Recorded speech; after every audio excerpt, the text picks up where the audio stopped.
আসসালামু আলাইকুম। সুপ্রিয় প্রবাসী ভাই ও বোনরা, এই মুহূর্তে যারা দুবাই, সৌদি আরব, কাতার সহ মধ্যপ্রাচ্যের যে কটা দেশ থেকে আমাকে সবাই দেখছেন, সবাইকে ঈদ মোবারক জানিয়ে যদিও ঈদের আজকে ৩ থেকে ৪ দিন হয়ে গেছে। এখনও ঈদের পুরোপুরি শেষ হয় নাই। তারপরেও অনেকে ছুটিতে আছে, এখনও অনেকে ডিউটিতে জয়েন্ট হয়ে গেছেন। তো সব মিলিয়ে সবাইকে ঈদ মোবারক জানিয়ে আবার শুরু করছি আজকের আপডেট। আজকে কিছু গুরুত্বপূর্ণ বিষয় প্রবাসীদের জন্য আপনাদের সাথে কথা শেয়ার করব। আপনারা জানেন গতকালকে খুব ইমিডিয়েটলি রাত্রে আমি একটা ভিডিও আপনাদের জন্য উপহার দিয়েছিলাম। সেটা হচ্ছে, আপনারা জানেন আজকে বিস্তারিত আমি কথা বলবো প্রবাসীদের বিমান টিকিট নিয়ে, বিমান টিকিট সিন্ডিকেট নিয়ে, প্রবাসীদের ভিসা নিয়ে, প্রবাসীদের যেই দেশে আছেন আপনাদের আউটপাস, এবং যারা অবৈধ প্রবাসী আছেন তাদেরকে নিয়ে আজকে কথা বলবো। খুব গুরুত্বপূর্ণ কিছু বিষয় নিয়ে আজকে আপনাদের সাথে কথা বলবো। তবে আমার ভিডিওটা সবাই শেয়ার করে দিবেন এবং সবাইকে দেখার সুযোগ করে দিবেন। আর আমাদের এই প্রবাসীর আওয়াজ চ্যানেলে এখনও যারা সাবস্ক্রাইব করেন নাই অবশ্যই সাবস্ক্রাইব করে দিবেন, এবং পাশেই আপনাদের একটা বেল বাটন আছে, ওইটাও বাজিয়ে দিবেন। তাহলে পরবর্তীতে আমি যে কোনো আপডেট দিলে আপনাদের কাছে যে পৌঁছে যাবে। তো দর্শক, আজকে সর্বপ্রথম কথা বলবো টিকিট নিয়ে। আপনারা জানেন দীর্ঘদিন যাবৎ টিকিট বাংলাদেশের সাথে যে বিভিন্ন দেশের যে টিকিটের যে সিন্ডিকেটগুলো ছিল সেগুলো কিন্তু অনেক বেশি আকারে ধারণ করেছিল এবং প্রচুর পরিমাণে টিকিটের দাম বেড়ে গেছিলো। আপনারা জানেন প্রায় 1.5 থেকে 2 লক্ষ টাকা পর্যন্ত আমাদের টিকিটের দাম বেড়ে গিয়েছিল। কিন্তু সেইটা আমরা যখন সোশ্যাল মিডিয়াতে আমরা যারা আপনারা একটা কথা তার মধ্যে আমি বলি যে আমার 3,000 3,500 সাবস্ক্রাইবার আছে, বা আমার ভিডিও বেশি হলে 2 থেকে 3,000 বা 5,000 লোকে আমার ভিডিওগুলো দেখে। কিন্তু এমন ইউটিউবার আমরা জানি যে আমাদের যেমন সাংবাদিক ইলিয়াস হোসেন আছে, প্রবাসী সাংবাদিক পিনাকি ভট্টাচার্য, তাদের কিন্তু কয়েক মিলিয়ন ফ্যান ফলোয়ার আছে। কিন্তু তাদের উদ্দেশ্যে আজকের ভিডিওটা, যারা প্রবাসে আছেন বা যারা সোশ্যাল মিডিয়াতে কাজ করেন তাদের উদ্দেশ্যে আজকের আমার এই আপডেটগুলা, এবং যারা সাধারণ দর্শক যারা আমাদের ভিডিওগুলো দেখেন তাদের উদ্দেশ্যেও বলবো যে আপনারা অবশ্যই সর্বত্র আমার এই ভিডিওগুলো শেয়ার করে দিবেন এবং সবার কাছে পৌঁছে দিবেন। কারণ হচ্ছে প্রবাসীরা সবসময় কিন্তু নির্যাতিত এবং নিপীড়িত হয়ে থাকে, এবং তাদের উপরে যত রকমের অত্যাচার সব কিছুই তাদের উপরে, আপনারা জানেন যে এগুলো সবসময় চলতে থাকে। যত রকমের প্রতারণা, দুর্নীতি সব প্রবাসীদের সাথে হয়। তো সেই জন্য ডক্টর মোহাম্মদ ইউনূস সরকারকে অনেক ধন্যবাদ জানাচ্ছি, কারণ তিনি মোটামুটি প্রবাসীদের জন্য অনেক কিছু করতেছেন এবং সামনে আশা করি অবশ্যই করবেন। তো যাই হোক, বলছিলাম টিকিট সিন্ডিকেট নিয়ে। এই টিকিট সিন্ডিকেটের ব্যাপারে যখন আমরা যখন প্রতিবাদ জানাচ্ছিলাম, আমরা জোর আবেদন যখন বাংলাদেশ সরকারের প্রতি জানাচ্ছি, তখন কিন্তু একসময় সরকারের চোখে নজরে আসে বা সরকারের চোখে পড়ে, তখন ডক্টর মোহাম্মদ ইউনূস এই টিকিট নিয়ে কঠিন নির্দেশনা দেওয়া হয়েছিল। আপনারা জানেন যে কোনো রকমের ব্লক বা কোনো রকমের সিন্ডিকেট থাকবে না।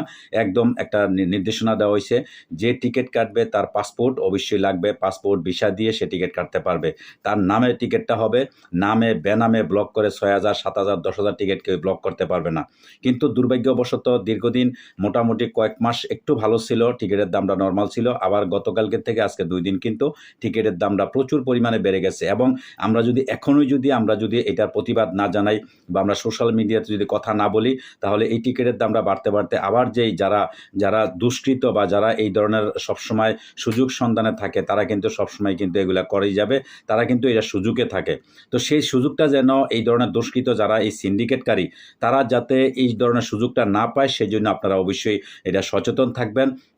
এটার প্রতিবাদ যখনই এটার বিন্দু পরিমাণ আমরা দেখব যে টিকিটের দামটা বাড়তেছে বা কোনো রকমের সিন্ডিকেট যেই জায়গায় থাকে, যদি আপনাদের সাথে এরকম কোনো প্রতারণা করা হয় টিকিটের ব্যাপারে, আপনি দেশে যাবেন বা যারা বাংলাদেশ থেকে আসবেন, যদি আপনাদের যে টিকিটের যে ট্রাভেলসগুলো আছে ওইখানে যদি কোনো রকমের আপনার বিন্দু পরিমাণ যদি তাদের দুর্নীতি বা কোনো রকমের 2 নম্বরই দেখেন, সাথে সাথে আপনারা এটা কমপ্লেন জানাবেন এবং এটা অবশ্যই অভিযোগ করবেন।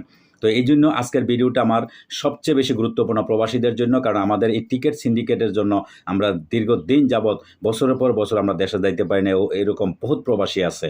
তো যাই হোক, এই টিকিটটা যাতে নিয়ন্ত্রণ থাকে সেটা বাংলাদেশ সরকারের প্রতি আমার আকুল আবেদন এবং দৃষ্টি আকর্ষণ করছি। আবারও কিন্তু টিকিটের দামটা বেড়ে যাচ্ছে প্রচুর পরিমাণে। গতকাল থেকে আজকেও কিন্তু আমাদের ওমানে বিশেষ করে 20 থেকে 30 রিয়ালের মতো দামটা বেড়ে গেছে। তো এটা কিন্তু সৌদি আরব সহ কাতার, মধ্যপ্রাচ্যের সব কটা দেশে কিন্তু এটার প্রভাবটা অবশ্যই ফেলবে।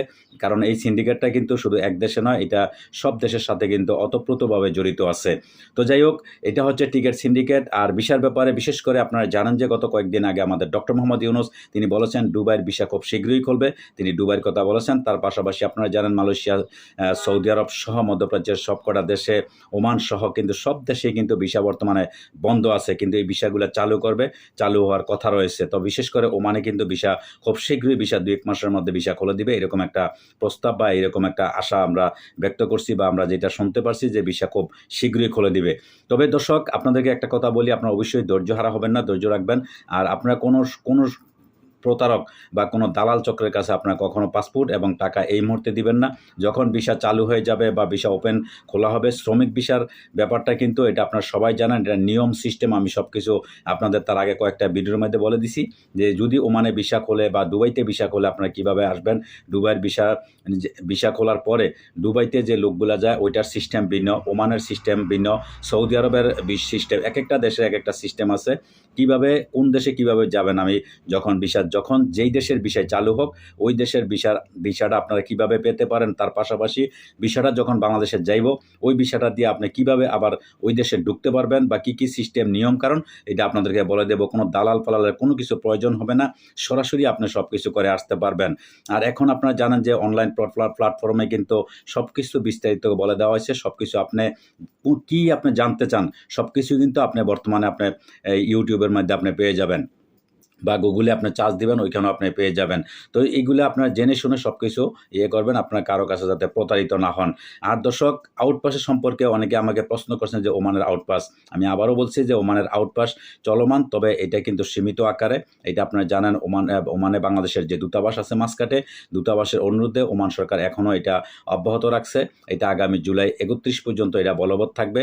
জুলাইয়ের পরে আবার কি নতুন করে মেয়াদ বাড়াবে কিনা বা আউটপাসের সুযোগটা অ্যাভেলেবেল দিবে কিনা এটা এখন বলা যাইতেছে না। তবে সম্ভবত সামনে হয়তো এরকম কোনো একটা ভালো সুযোগ আসতে পারে, যেহেতু এখনও ঈদের ছুটি কাটে নাই। ঈদের ছুটি আগামী আজকে হচ্ছে বৃহস্পতিবার, আগামীকাল শুক্রবার, শনিবার, রবিবার থেকে ওমানের অফিস চালু হবে।